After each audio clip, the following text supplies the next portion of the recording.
আজকে আমি একটা নতুন রান্না শেয়ার করছি, কিন্তু তার করার আগে বলে দিই, আমার যে দিদা সে আর কি অনেক দিন ধরেই অসুস্থ ছিল। তার একটু পায়ে ভেঙে গেছিলো আর কি, সেই কারণে প্রপার ভিডিও দিতে পারিনি, কিন্তু আজকে দিচ্ছি। আজকে আমরা আলুর দম রান্না করছি। আলুর দম রান্না করার জন্যে আলুটাকে 50 থেকে 40% মতো করে সিদ্ধ করে নিতে হবে। এরপরে আলুটাকে নিয়ে আমাদের এরকম কড়াইতে দিয়ে দিতে হবে, যেখানে আমি এখানে হচ্ছে সরষের তেল আর সাদা তেল মিশিয়ে দিয়েছি। দিয়ে এর মধ্যে নুন হলুদ দিয়েছি, দিয়ে আলুটাকে ছেড়ে দিচ্ছি। আলুটাকে ভালো করে একটু ভেজে নিতে হবে, আপনাদেরকে আমি ভেজে দেখাচ্ছি। আমি আলুটাকে একটু উল্টিয়ে এটাকে একটু ভালো করে ভাজা করতে হবে। আমি আপনাদেরকে এটা একদম যখন ফাইনাল ভাজাটা হয়ে যাবে তখন দেখাচ্ছি। আমি আলুগুলোকে ভেজে তুলে নিয়েছি, এভাবে করে ভেজেছি, আপনারা এভাবে করে ভাজবেন। এবারে আমি পরের স্টেপগুলো একটু দেখাই। তেলে আমি দুটো শুকনো লঙ্কা দেব। এখানে দেখুন, দুটো শুকনো লঙ্কাকে মাঝখান থেকে একটু ভাগ করে আমি দিয়ে দিয়েছি। এটাকে একটু নাড়িয়ে নেব। এরপরে এর মধ্যে আমি 3টে তেজপাতা ছিঁড়ে দেব। আমি তেলে 3টে তেজপাতা ছিঁড়ে দিয়েছি। এরপর আমি এর মধ্যে একটু পেঁয়াজ দেব।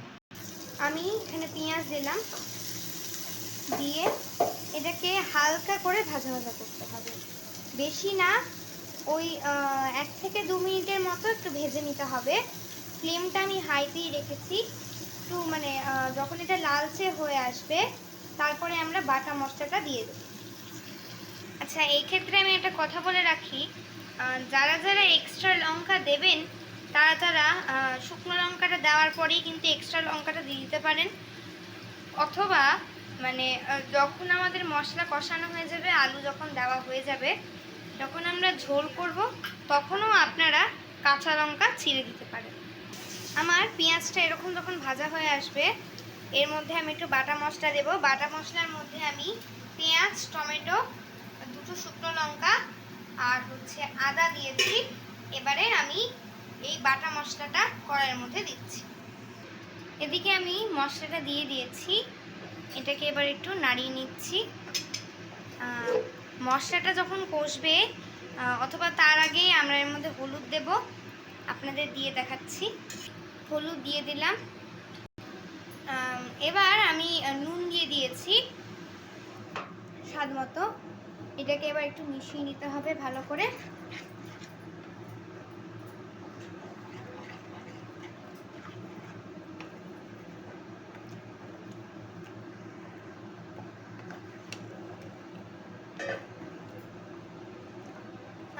আপনারা চাইলে এর মধ্যে একটু শুকনো লঙ্কার গুঁড়ো অথবা কাশ্মীরি লঙ্কার গুঁড়ো কিন্তু দিয়ে দিতে পারেন। এবারে মশলাটা আমি ভালো করে কষিয়ে নিচ্ছি।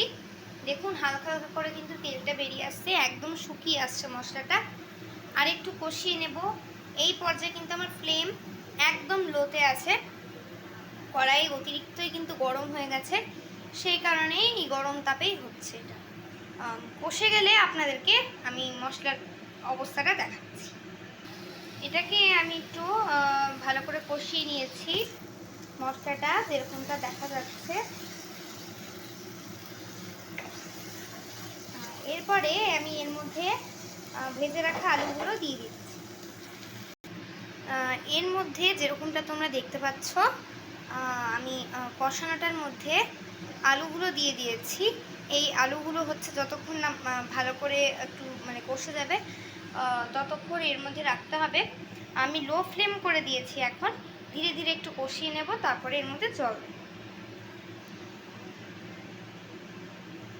এইবারে আমি এর উপর একটু স্বাদ অনুসার চিনি দিয়ে দিয়েছি।